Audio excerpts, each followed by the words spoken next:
अस्सलाम वालेकुम व्यूअर्स, मैं हूं हमजा ज़ेब और आप मेरा यूट्यूब चैनल देख रहे हैं। इस ब्लॉग की 3 बड़ी खबरें हैं जो मैंने आपके सामने रखनी है। पहले तो मैं मरीम नवाज़ के हवाले से बात कर लूं। मरीम नवाज़ ने कल दबे अल्फाज में सनम जावेद के ऊपर कड़ी तनकीद की। जब सनम जावेद को मालूम हुआ, और वो लोग जो जानते हैं कि सनम जावेद कितनी सख्त ज़ुबान इस्तेमाल करती हैं, वो कितने सख्त जुमलों का तबादला करती हैं, और सनम जावेद ने मरीम नवाज़ को भी एक पैगाम भेज दिया है, एक चैलेंज भेज दिया है मरीम नवाज़ को। और दूसरी तरफ पाकिस्तान तहरीक-ए-इंसाफ मखसूस नशिस्तों के ज़रिए पंजाब असम्बली में खासकर सनम जावेद को उतारना चाहती हैं। अब देखें, एक तरफ मरीम नवाज़ होंगी, अपोजिशन में सनम जावेद होंगी, एक नई जंग का आगाज़ होने जा रहा है। ना सिर्फ ये, बल्कि मरीम नवाज़ ने उस बात की भी तस्दीक कर दी जो पिंडी से हवाओं में उठ रही है कि ये हुकूमत 13 माह बाद खुद ही अपने वज़न से ख़त्म हो जाएगी। मैं एक और आपको बड़ी खबर दे दूँ, नजम सेठी साहब ने इसकी तस्दीक कर दी है। नजम सेठी साहब ने कहा है कि इस हुकूमत की छुट्टी होने वाली है, वो दिन दूर नहीं है। और ये हुकूमत जो कहती है कि हम आवाम के मैंडेट से आए हैं, हमें आवाम ने वोट दिया है, 8 फरवरी को लोगों ने पाकिस्तान मुस्लिम लीग नून को वोट दिया है, तो फिर मैं चैलेंज करता हूँ इस अरबाब इख्तियार को, इस हुकूमत को, ख़ासकर मरीम नवाज़ को।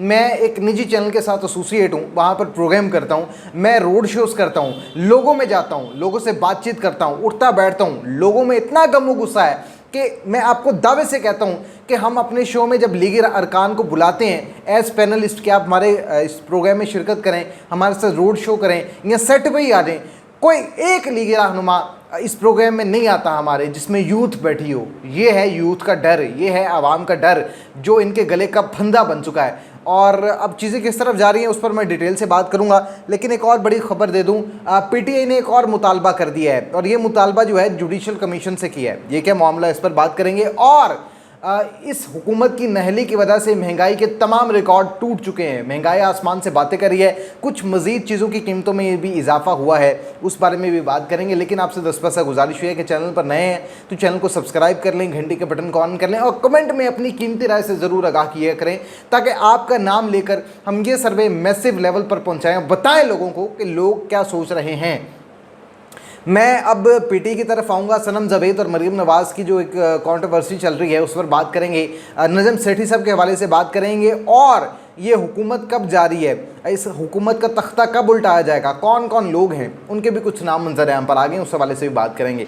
सबसे पहले तो ये खबर सुन लें, इसको गौर से सुनिएगा, क्योंकि पाकिस्तान मुस्लिम लीग नून कह रही है कि हालात ठीक हो रहे हैं, माहौल बेहतर हो रहा है, हालात साजगार हो रहे हैं, महंगाई कम हो रही है, लोग खुशहाल हो रहे हैं, लोगों को नौकरियाँ मिल रही हैं। ऐसा नहीं है, कतई नहीं है। लोगों में इतना गमो गुस्सा पाया जा रहा है, लोग इतने परेशान हैं, 2 वक्त की रोटी को तरस रहे हैं, पीने को साफ पानी नहीं है। खुदा की कसम, मैंने जब एक शो किया, रोड शो, आज से तकरीबन 2 दिन पहले, मुझे रिक्शा ड्राइवर ने क्या कहा, उसने कहा जी कि मैंने अपनी बीवी के जेवर बेचे हैं, बेटी की कान की बालियाँ बेची हैं, फिर मैंने बिजली का बिल अदा किया है। तो खुदा का वास्ता है, कोई होश के नाखून लें। कोई मतवस्त तबका जो गुर्बत की लकीर में पहले ही था, अब वो खुदकुशी करने के लिए तैयार है। लेकिन ये हुकूमत सिर्फ लान तान करेगी, बहतान लगाएगी, कारकर्दगी कुछ नहीं है।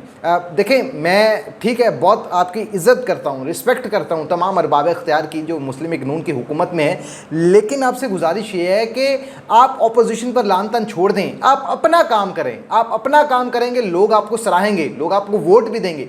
यही वजह है कि आप काम नहीं करते, अपोजिशन पर तनकीद करते हैं, और लोगों में फिर मज़ीद गुस्सा पैदा होता है। अब ये ज़रा सुन लें ये ख़बर जो महंगाई में इजाफा हुआ है। इदारा शुमारियात की तरफ से जारी करदा दादोशुमार के मुताबिक हफ्तावार बुनियादों पर महंगाई की शरह 0.76% बढ़ी है। यानी कि सालाना, एक साल में कितनी बढ़ी है? हफ्तावार बुनियादी तौर पर महंगाई की सालाना मजमूई शरह 24.36% बढ़ी है। ये दादोशुमार कोई छोटे नहीं है, दिस इज़ वेरी अलार्मिंग। आपका मुल्क डिफ़ॉल्ट की तरफ जा रहा है, हालात ख़राब हो रहे हैं। अगले 5 दिन के अंदर आपके मुल्क में एमरजेंसी नाफिज हो रही है, हसास इदारे इस मुल्क को टेक ओवर कर लेंगे। अब जो मज़ीद ख़बरें हैं मैं उसको आपको बताऊंगा, लेकिन अगले व्लॉग में बताऊंगा। अब ये एक और ख़बर मैं आपके साथ शेयर कर देता हूँ। अब देखें, ये हुकूमत कहती है जी कि ज़रूरत की अशिया पर तो टैक्स नहीं लगा। अब इसको गौर से सुन लें ज़रा।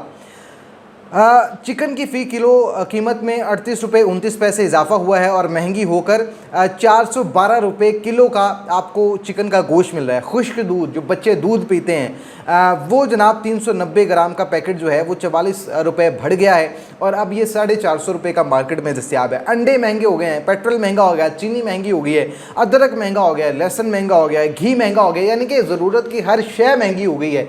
लेकिन इस हुकूमत के कान पर जूं तक नहीं रेंग रही। इसके पास सिर्फ एक काम है, अपोजिशन पर तनकीद, दर तनकीद और फिर तनकीद। अब पीटीआई ने क्या मुतालबा कर दिया है, इसके बाद मैं सनम जावेद और मरीम नवाज़ के हवाले से बात करूँगा। ये व्लॉग बहुत आम है और वो इन्फॉर्मेशन आप तक पहुँचाना बहुत ज़रूरी है। पीटीआई ने जुडिशल कमीशन से मुतालबा किया है। उन्होंने कहा कि एडहॉक जजेस को तयनात ना किया जाए।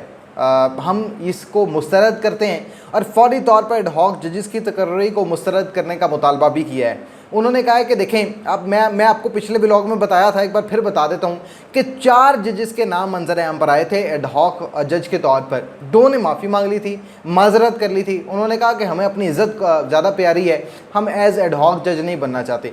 2 जजेस ने हामी भरी थी, उनको तयनात किया जा रहा है, फैसले हो चुके हैं और इसका मकसद सिर्फ और सिर्फ एक है कि अदलिया और पाकिस्तान मुस्लिम लीग नून और इदारों के दरमियान जो जंग है, क्योंकि अदलिया खान के साथ है, इदारे नून लीग के साथ हैं और अब नून लीग के साथ भी हाथ हो रहा है, तो इसका मकसद सिर्फ ये था कि अपने रिटायर्ड जजेस को तयनात किया जाए ताकि मनमाने फैसले करवाए जाएँ। ऐसा पाकिस्तान तहरीक-ए-इंसाफ का कहना है। अब सनम जावेद से पहले मैं नजम सेठी के हवाले से अपडेट आपको कर देता हूँ।